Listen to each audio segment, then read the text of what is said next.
வணக்கம் உறவுகளை. வணக்கம். சின்னா அமைதிக நான் வாசிக்க போறேன் கேள் எங்களுடைய காலநிலையை பற்றி. சரியோ? 24/11/2024 ஞாயிற்றுக்கிழமை இரவு 9 மணி வங்கள விரிகுடாவில் இலங்கைக்கு தென்கிழக்கு பகுதியில் நேற்று உருவாகிய தாளமுக்கம் காற்றழுத்த தாழ்வு மண்டலமாக வலுப்பெற்றுள்ளது. இது நாளை இரவு 25/11/2024 அல்லது 26/11/2024 அன்று புயலாக மாற்றம் பெறும் என எதிர்பார்க்கப்படுகிறது. தற்போது அம்பாறைக்கு தென்கிழக்காக 422 கிலோமீட்டர் தொலைவில் காணப்படும் இந்த ஆழ்ந்த காற்றழுத்த தாழ்வு மண்டலம் 25/11/2024 இரவு அல்லது 26/11/2024 அன்று அம்பாறைக்கு அருகாக வந்து பின்னர் 26/11/2024 இரவு 27/11/2024 அல்லது காலை வடக்கு நோக்கி நகர்ந்து 28/11/2024 அன்று வடக்கு மாகாணத்துக்கு அண்மிக்கும் என எதிர்பார்க்கப்படுகிறது. இந்த புயல் எப்பகுதியில் கரையை கடக்கும் என தற்போது வரை கணிக்க முடியவில்லை என்பது குறிப்பிடத்தக்கது. ஆயினும் தற்போதைய நிலையில் இது சென்னைக்கும் நெல்லூருக்கும் இடையில் கரையை கடக்கும் என எதிர்பார்க்கப்படுகிறது. இந்த புயல் கிழக்கு மற்றும் வடக்கு மாகாணங்களுக்கு மிக அருகாக நகரும் என்பதால் மிக பெரிய பாதிப்புகளை ஏற்படுத்தும். கிழக்கு மாகாணத்துக்கு தற்போது கிடைக்கும் கனமழை எதிர்வரும் 29/11/2024 வரை தொடரும் வாய்ப்புள்ளது. குறிப்பாக நாளை 25/11/2024 முதல் கிழக்கு மாகாணத்துக்கு மிக கனமழை கிடைக்க தொடங்கும். குறிப்பாக நாளை அதிகாலை 5 மணி முதல் அம்பாறைக்கும் 8 மணி முதல் மட்டக்களப்புக்கும் 11 மணி முதல் மிக கனமழை கிடைக்க தொடங்கும். நாளை காலை முதல் படிப்படியாக காற்றின் வேகம் கரையோர பகுதிகளில் அதிகரிக்க தொடங்கும். வடக்கு மாகாணத்தின் பல பகுதிகளுக்கும் தற்போது கிடைக்கும் மிதமான மழை நாளை முதல் தீவிரமடையும். நாளை முதல் வடக்கு மாகாணத்தின் பல பகுதிகளுக்கும் கனமழை கிடைக்க தொடங்கும்.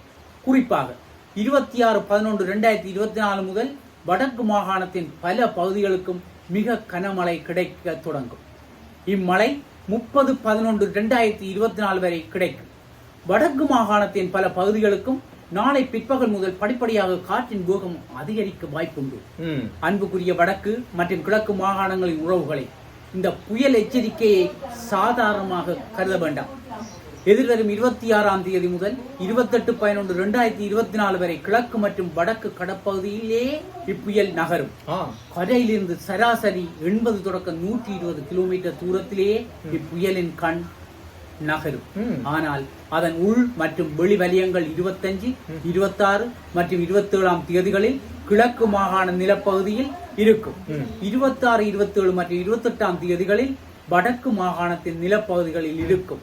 இந்த புயலின் நகர்வு வேகத்தை பொறுத்து இந்த திகதிகளில் சில வேளைகளில் மாற்றமடையலாம்.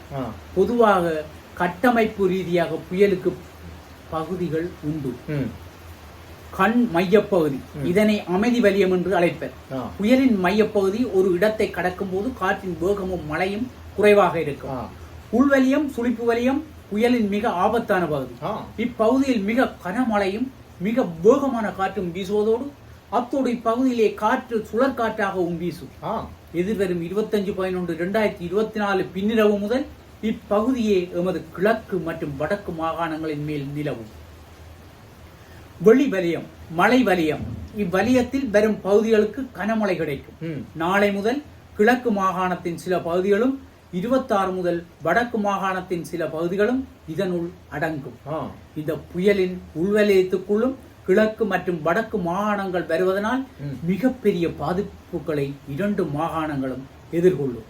இன்று முதல் 24/11/2024 காலை 6 மணி எதிர்வரும் 27/11/2024 இரவு 12 மணி வரை கிழக்கு மாகாணம் திரட்டிய மழை வீழ்ச்சியாக 500 மில்லிமீட்டர் கூடுதலான மழையை பெறும்.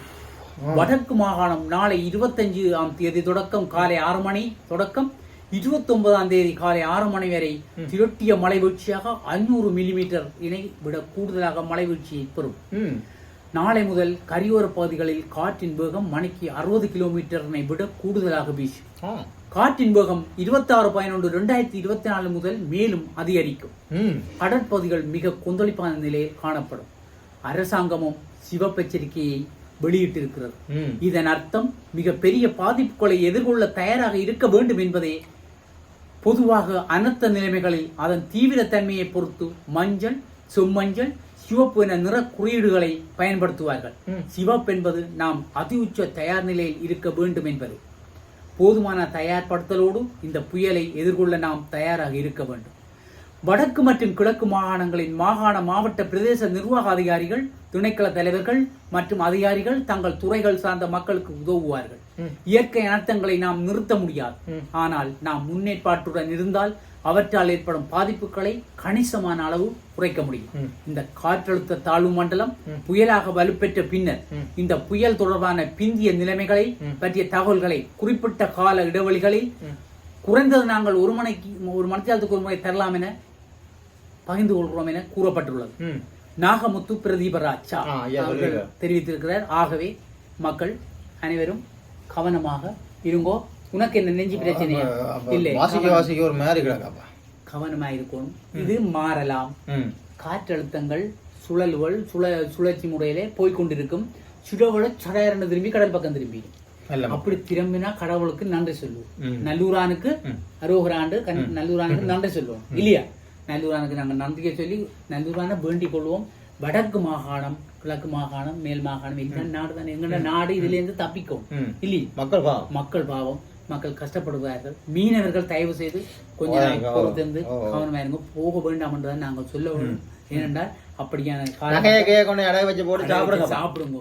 சிவப்பெச்சரிக்கை எல்லாத்தையும் தாண்டி வந்திருக்கு. ஆகையினாலே மக்கள் அவதானமாயிருங்கள். நாங்கள் நலமுடன் மீண்டும் சந்திக்க வேண்டி விடைபெறுகிறோம். நன்றி, வணக்கம். நன்றி, வணக்கம்.